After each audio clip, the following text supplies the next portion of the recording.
Everyone's going to get a chance to speak. Just come to the mic. Go ahead, sir. Now, first of all, I want to say that I'm very happy that I have a chance to sound off a little bit that you called this forum.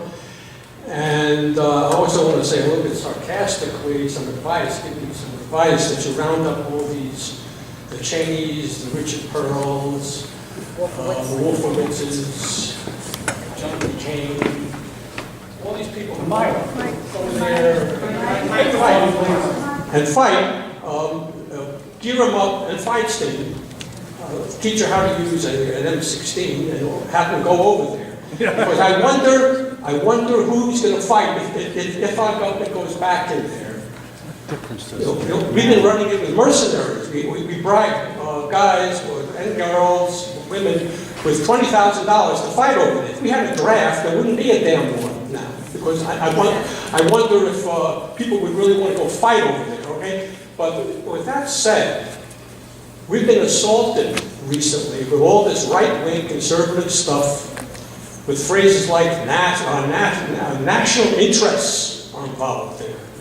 Or what's the other phrase that's going on? National security. Feinstein's beautiful. We have to be there. National security. Well, I think, my own personal opinion is these are lies. Yes. I don't see my national security.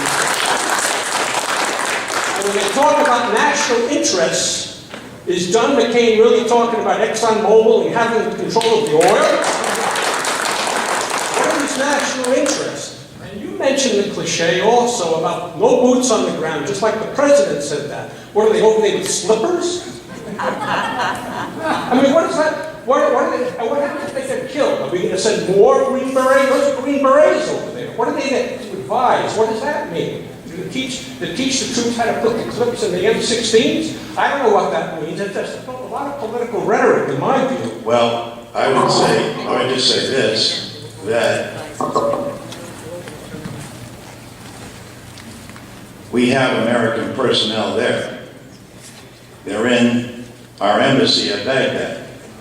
Get them out. Get them out.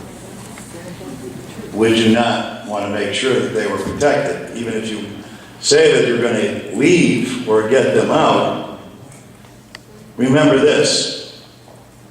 After we signed the Paris Peace Accord in Vietnam, we lost more than 20,000 men because there was not an exit strategy. So what the president's doing is trying to implement an exit strategy while he's protecting what we have there existingly.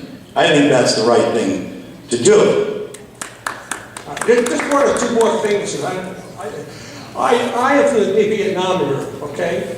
Where we learn now, because of Bob McNamara there, and you read the New York Times, and you saw that column by that guy who writes about his nephew being killed, and he shows up in Washington to ask, why was my nephew killed, and no one would receive him or talk with him, or not even the president. You know, this is wrong. This whole drone business, the secrecy. And the NSA is also involved with this.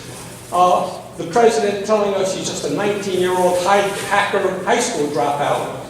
And then when Clapper lies before Congress, do we see him prosecuted or cited for contempt of Congress? No. To this day, he hasn't been cited. And so we have the secret NSA thing going on. Our government is becoming ugly. Well, let's start with the fact that I think the current level of approval for the United States Congress is at 7% of the American people. So let's start at that level. But I would offer this. There is no question about the fact, right or left, that there is pervasive anger amongst the American people. And in both cases, however they come to their conclusions, they are angry at their government and feel a sense of distrust amongst their government and their elected officials. And it only has become fueled more by talk radio, by, endless 24/7 cable news, and with rarely anyone sitting down and saying, and so here's the path forward, here's the solution, here's how we come together. How do you restore trust amongst the people if not through forums like this, or not through their ability to express their concerns, and then see how their Congress responds or votes?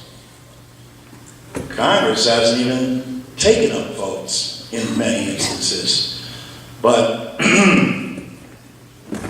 I understand what you're saying, and whether it's the Tea Party, or whether it's the people that were picketing Wall Street,